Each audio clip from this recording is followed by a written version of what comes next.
Hi there guys, I hope you have had a good day. Now, Eddie Hall is training to get into shape for his boxing match with Hafthor Bjornsson, and we don't know when the fight is going to take place just yet, but they are both getting ready. Thor is in shape and cutting weight as well, so these two are taking this extremely seriously, as so they should.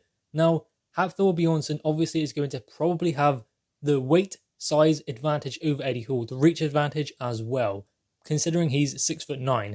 Eddie Hall is 6'2", 6'3", so there is going to be an advantage to Thor in this fight, but Eddie Hall can close that gap. Eddie Hall can do certain things in the boxing ring to make sure that he makes it uncomfortable for Thor, because if the bigger man finds a rhythm, gets his jab out there and starts controlling Eddie Hall, then it's going to be a very difficult night for him. So from very early on, Hall is going to have to get on the inside and get close to Thor, close that gap, make sure that he makes it uncomfortable for the bigger man. He cannot do what he wants, and that is something that Hall has to establish very early on in this fight. Now, of course, both of them have been sharing pictures and videos online of their preparations for this fight. That this far doesn't have a date, but it will do very, very soon. They've both signed the contract, so the fight will happen. But in Eddie Hall's training footage, he was doing some things very well. He was also doing things that maybe he needs to tighten up on. Like, he was throwing extremely powerful shots, but he wasn't turning his hand over when he was throwing them. They were kind of slapping and glancing blows, and it was mostly the weight behind the punch that caused the effect against the bag, not turning his hand over and turning his hips into the shots. He was kind of also throwing a lazy jab in between his combos, which of course will create the distance when he is throwing his combos, so that's good, but he needs to make sure he extends that jab a lot more than he is doing.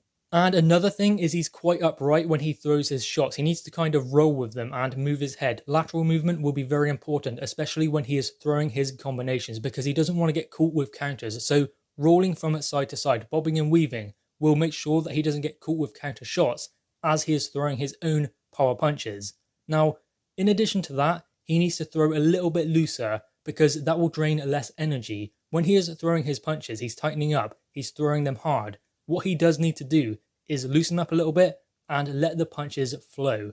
Not try and work so hard with the punches, because it is always that punch that you don't really expect to land, that punch that you don't really turn into, that ultimately causes the biggest effect, because you throw it loose, you relax, and that takes most of the momentum into the punch. Whereas if you are tensing up and flexing your muscles, that takes a lot of torque out of the punch, meaning that it causes less of an effect. So loosen up on those punches, meaning he will get more power into them when he is throwing his shots. Now, in his caption to the video, Eddie Hall explained he's 163 kilos in body weight, that's 25.5 stone, give or take, and 359 pounds. So he's still pretty heavy, but I believe he was 28 when he started training for this fight. So he is cutting weight and he's coming down. That is very important also to his engine going late into this fight, provided it goes that far.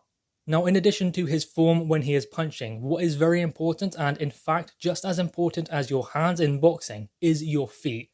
And he is moving quite well, but as he is coming around to the side, his feet often come together and he stops, and that's kind of like a reset for Eddie Hall. And what he does need to do is make sure that he flows, stays in the boxing stance, because if he gets caught with a counter shot when his feet come together, then the punch will be so much more devastating than if he was in a boxing stance to take the punch. So he needs to make sure that his feet do not come together. That is very important in boxing. And I think it's just like a mental reset. Many fighters do it, even the best. I mean, Deontay Wilder, what he will often do is bounce up and down on the spot when he has like a mental reset. Tyson Fury, I don't know if you've ever seen him, but he wipes his nose and his chin. That is kind of just a mental reset for Tyson Fury. So many fighters do it. But what is important is to not allow your opponent to know that you are doing it, because that is the best time to throw a shot. And if that punch lands from their opponent, it can cause the biggest and most devastating effect. AKA Tyson Fury versus Deontay Wilder in that first fight. Tyson Fury wiped his nose and his chin, and that was like a mental reset. That is when Deontay Wilder attacked and threw that right hand. And ultimately, that caused the knockdown for Tyson Fury in the 12th round.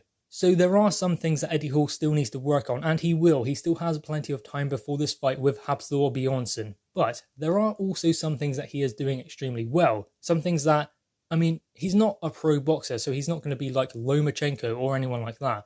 But he is still doing some things quite well. He is working the bag, and he is persistent, strong, and consistent with his punches. Also, what Eddie Hall doesn't do, which is extremely important and vital in boxing, is he doesn't come over his front foot, which is great because aside from his feet coming side to side when he is giving angles to the bag, he doesn't come over his front foot when he is throwing his punches. That is vital in boxing. If he starts doing that, that's when you can get countered. And if you get countered when you are like that, you are off balance. So he doesn't want that to happen. That is something that he has obviously learned very early on in his boxing training. Don't ever come over your front foot. And I also noticed that when he finishes throwing his combinations and his punches, he keeps his guard quite high. Now, obviously, he's working a punching bag, so that's not going to hit him back. But it is good to learn those fundamentals in all of your boxing training because then it just transcends into the next thing. So when he's sparring, he needs to keep his gloves high to make sure he doesn't get caught with counters when he is not throwing his own punches. Because it's not just about thinking about the punches that you are throwing, it's also thinking about what is coming back, making sure that you are ready to take punches or ride those shots or take them on the gloves, whatever he's going to do. But that is extremely important, and it's seemingly something that he has learned very early on into his boxing training, which is very important, and it's a good thing that he has learned that. Whether he's working the bag, the pads, or in sparring, that needs to transcend it through all of his boxing training. And aside from some points where his feet do come side by side, he does hold his boxing stance fairly well. He does also throw a check hook as he is going back. As he steps back, he does throw a check hook, which will be good considering that Thor, in his boxing training, was pressuring his sparring partner, coming forward without any care as to what is coming back. So a check hook will catch Thor as he comes forward. And to cap all of that off, what Eddie Hall put in the caption, aside from his body weight, was 6 3-minute rounds and Team Beast. So he is clearly getting that cardiovascular system ready for this boxing match with Thor. And Eddie Hall seems like he's already picking up some good boxing traits early on into his boxing training. There are some things that he needs to tighten up on, but I'm sure he will do by the time this fight comes. Thor is in great shape as well. As of yet, there is no date for this fight, but I'm sure it will be probably next year now. It's not likely to happen in this year. If it does, it will be without fans. So ultimately, I would expect this fight to happen around maybe June next year. Eddie Hall did explain in an interview that he would like 12 months to get ready for this boxing match with Thor. So that means probably June, maybe 2021. So this fight doesn't have a date, but it will do very, very soon because they have both signed. So the fight will definitely happen, just pending on a date. Guys, anyway, what are your thoughts on this? Make sure you leave your thoughts in the comments below, leave a thumbs up, and subscribe if you are new. Thanks, guys.